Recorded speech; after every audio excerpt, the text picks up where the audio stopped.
Hello সবাইকে, good morning. কেমন আছো সবাই? আশা করি সবাই অনেক ভালো আছো, সুস্থ আছো। আর আমি কিন্তু ভালো নেই, কারণ আমার চোখ মুখ দেখে বুঝতে পারছো, মানে ভীষণ খারাপ লাগছে আজকে শরীরটা। তবে সকালবেলায় এসে ব্লাড নিয়ে গেছে। আর এই তো এসছিল সকাল সকাল, কারণ একদম না খেয়ে দিতে হয়েছিল, তো ওই জন্য একদম সকাল সকাল চলে এসছে। তারপরে না আমি একটুখানি ওই ডাব আনতে দিয়েছিলাম মাকে, যে মেয়েকে স্কুল থেকে আনার সময় যেন একটা ডাব এনে দেয় আমাকে। তো ওই ডাব এনে দিয়েছে, ডাবের জলটা খাবো। তো যে কারণে এখানে দেখো ওই ডাবটা ভেবেছিলাম ছোট হবে, বেশি জল হবে না, তবে ঢেলে দেখছি বেশ অনেকটা জল। আর আমি না কচি ডাব খেতে আমার ভীষণ ভালো লাগে, শ্বাস সমেত ডাব খেতে ভালো লাগে, তবে কচি ডাবটা বেশি উপকার, ওটা ওই জন্য বেশি ভালো লাগে। তো এখানটায় বসে একটু খেয়ে নিচ্ছি।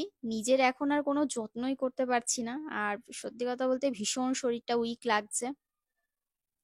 তবে এবার এই ঘরের কাজবাজগুলো একটু তো করতে হবে, কারণ সংসারের কাজ দেখো সব তো আর আমি বলতে পারবো না যে আমাকে সব করে দাও, সম্ভবও নয়। রান্না বান্না রয়েছে, আরো 5টা কাজ রয়েছে। তো নিজের ঘরের যেটুকুনি টুকটাক কাজকর্ম সেগুলো আমি আস্তে আস্তে করে করছি। হ্যাঁ, একটু হাঁপিয়ে যাচ্ছে, একটু কষ্ট হচ্ছে। তবে আহ, আজকে মোটামুটি আর কি তোমার ঠিক হয়ে যাব, 2-3 দিন 4 দিন লাগবে। আজকে একটু বেশি খারাপ লাগছে, তবে ঠিক আছে, দেখা যাক, ওষুধটা পড়লেই আশা করি ঠিক হয়ে যাব। বিছানাটাকে ঝেড়ে নিলাম, ভালো করে পেতে দিয়ে তারপরে ঝেড়ে নিলাম, আর বরকে উঠিয়ে দিয়েছি, কারণ ওরও স্নান দানের একটা ব্যাপার রয়েছে। তবে টেক কেয়ার সবাই করছে মোটামুটি। হ্যাঁ, হাত যেটা যখন লাগছে হাতের কাছে এনে দেওয়া, দিদি এসে বলছে কোনি কিছু লাগবে। বেশ ভালো লাগছে এই ব্যাপারগুলো, মানে কেউ যখন দেখবে, যখন শরীরে অসুস্থ থাকে, খারাপ লাগে, তখন যদি একটুখানি টেক কেয়ার কেউ করে না, তখন অনেকটা মানে ভালো লাগে, অনেকটা শান্তি পাওয়া যায় মনের দিক থেকে। তো এবার রান্নাঘরে আসলাম, রান্নাঘরে এসে আবার এখানে কিছু কাজবাজ রয়েছে, সেগুলো করছি। ঝাড়টার দেওয়া রয়েছে, তো ঘর ভাবছি যে ঘর মুছবো কি মুছবো না। আর আমাদের এই যে ছোট পুচকুটা এসছে, তো ছোট পুচকুটাকে ওর সাথে একটুখানি গল্প করলাম, কথা বললাম। আর ও থাকলে না বেশ মনটা ভালো লাগে, দেখবে মন শরীর সব ভালো হয়ে যায় আমাদের সবার।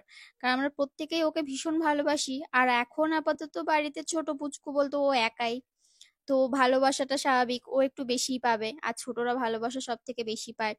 যখন আমাদের আয়ুষ্মিতা ছোট ছিল তখন সবাই ওকে ভালোবাসতো, এখনো ভালোবাসে, তবে বাচ্চাদের, একদম ছোট বাচ্চাদের ভালোবাসার মানে সিস্টেমটা একটু আলাদা হয়, তারা একটু স্পেশালি হয়। যাক, আর এখানে আমি দেখো ঝাড়টা দিয়ে নিচ্ছি। ঝাড় ওদিকে দেওয়া হয়ে গেছে, এদিকটা আবার ঝাড় দিয়ে নেবো। মাঝখানে আবার গিয়ে উজ্জ্বলকে জলও দিয়ে আসলাম। আর আমাদের এই যে ফ্রিজের কোণার মধ্যে নোংরা ঢুকলে না, সে প্রত্যেক দিন বের করে পরিষ্কার করি, আবার দেখি ওখানে নোংরা জমে গেছে খানিকটা। কি করে যে হয় বুঝতে পারি না। এবার এই ঘরটায় আসলাম, এই ঘরে এসে বিছানা চাদরটা একটু ভালো করে ঝেড়ে নিচ্ছি।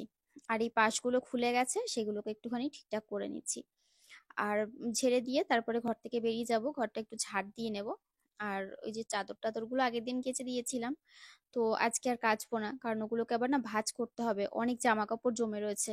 জামা কাপড়গুলো এক কোণায় জড়ো করে রাখছি, তো সেইগুলো মানে শোকাচ্ছে রাখছি, শোকাচ্ছে রাখছি, এরকম হচ্ছে ব্যাপার, গোছাতে আর পারছি না। হ্যাঁ, তবে রয়েছে, থাক, জামা কাপড়গুলো আস্তে আস্তে গুছিয়ে নেব। আর এবার না সকালে একটু খাওয়া দাওয়ার ব্যবস্থা করতে হবে, কারণ সকালবেলা তো সেভাবে একটা খাওয়া দাওয়া কিছু হয় না। আর ওই ওদের বাড়িতে রুটি করে আমার ননদের জন্য, শাশুড়ির জন্য দিয়ে যায়। তো আমরা আর খাই না, আর আমরা ওই ধরো চা খেলাম কোনোদিন, আর যেদিন আমার সম্ভব হয় আমি একটু ওটসের রুটি করে নিই। তো আজকে বরকে বললাম তুমি কি ওটসের রুটি খাবে, বলছে হ্যাঁ করো। তা ওর জন্য একটা করবো, আমার জন্য একটা করব, দুজনে দুটো খেয়ে নেবো, তার সাথে একটু চা খাবো। কারণ সকালবেলা একটু চায়ের তেষ্টা আমার পেয়েছে, তবে ওষুধ খেতে হয় তো, যে কারণে চাটা একটু লেট করে খাচ্ছি। তো একেবারে এই তোমার ওটসের যে রুটিটা বানাচ্ছি এটার সাথে খেয়ে নেবো। আর এটা না পুরো একদম তেল ছাড়া, মানে এটা পুরো কোনো আমি তেলই দিইনি, একদম পুরো জিরো অয়েলে এটা করছি। এটা কিন্তু খুবই ভালো, আর ওটস খাওয়া তো ভালোই, তোমরা জানো। তবে না তুলতে পারছিলাম না, প্রথমটা তো একটু অসুবিধা হলো। তারপরে কোনো রকমে আস্তে আস্তে করে একটু আঁচটা ফুল করে দিয়েছিলাম, তো তারপরে উল্টেছে। তো ওর জন্য একটা করলাম, আর এদিকে আমার জন্য একটা করব। তবে একটু যদি মিক্সিতে ঘুরিয়ে নেওয়া যায় আরো ব্যাপারটা বেশ ভালো হয়, কিন্তু আমার এইভাবেই ভালো লাগে খেতে। তো দেখো এই যে আর একটা দিয়ে দিলাম, আর একটা দিয়ে সেটাকে আবার ওই একটুখানি জল দিয়ে হাত দিয়ে ভালো করে প্লেন করে দিচ্ছি।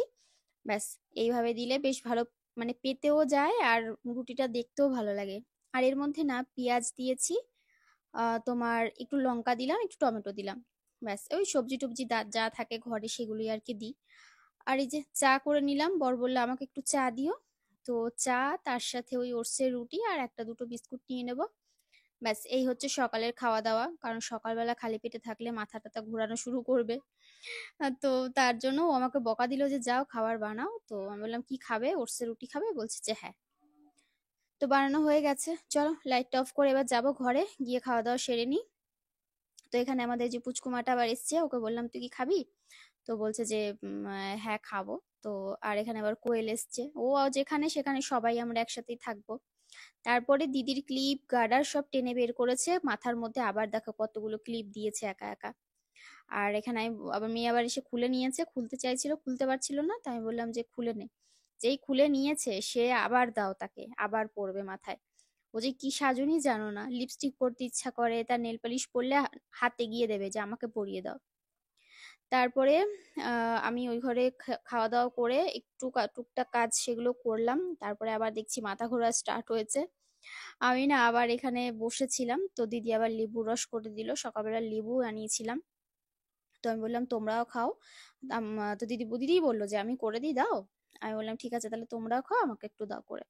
তো এই যে আমারটা করে দিয়ে গেছে, তবে লেবুগুলো মোটেও মিষ্টি ছিল না, মানে ভালোই টক ছিল। আর উজ্জ্বল তো কিছুতেই খাবে না, জোর করে মানে খাওয়াতে হবে, সে বাচ্চাদের মতো করে তারপরে খাবে। মানে আমি ছাড়া অন্য কেউ ওকে লেবুর রস খাওয়াতে পারবে না। তারপরে এই ঘরে খানিকক্ষণ বসেছিলাম, তারপরে আমাদের না ফ্রিজে বেশ কয়েকদিনের মাংস রাখা ছিল। মানে করব করব করে আর করাই হচ্ছিল না, কারণ আমার শরীর খারাপ, আমি আর করে উঠতে পারিনি। তাই সেই চিকেনটা মা বের করে আজকে ওই পকোড়া করেছে। ভাত রান্না করছে, তার সাথে পকোড়াটাও করে নিয়েছে। তো এখানে আমাদেরকে দিয়ে গেল, আমি আবার কোয়েলকে দিলাম, দিদিভাইকে দিলাম।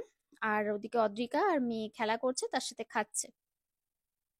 তারপরে খাওয়া দাওয়া করে আমি একটু স্নান করে নিলাম, মাথাটাতে ভালো করে জল দিয়ে, কারণ স্নান না করলে আরো বেশি খারাপ লাগবে। তো যে কারণে আগে স্নানটা করে ফ্রেশ হয়ে নিলাম। আর দুপুরের খাওয়া দাওয়া করবো, তবে একটু পরে করব, এখন নয়।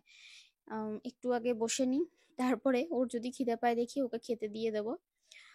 তো এদিকে মাথাটাতে আঁচড়ে নিচ্ছি, মাথায় একটু হালকা করে ভাবছিলাম তেল দেবো, তারপরে ভাবলাম তেল দিলে যদি আবার যন্ত্রণা শুরু হয়ে যায়, তখন তখন আর এক সমস্যা। মানে মানুষের কিছু হলে তো মানুষ মাথায় একটু তেল টেল দেয়, আমার আর সেটা মানে সহ্য হয় না, আমার তেল দিলে আমার আরো বেশি কষ্ট হয়। তো চুল টুল আঁচড়ে নিয়েছি। এবার এই শীতকালে শীতকালে পুরো শীতকালে আমার ঠোঁটের কিছু হয়নি, শীত এখন যেতে বসেছে, এখন আমার ঠোঁট ফাটা শুরু হয়েছে। মানে ঠোঁটে না এত টান ধরছে, আর মুখে গায়ে প্রচুর একটা টানের সিজন, প্রচন্ড টান ধরছে জানো না।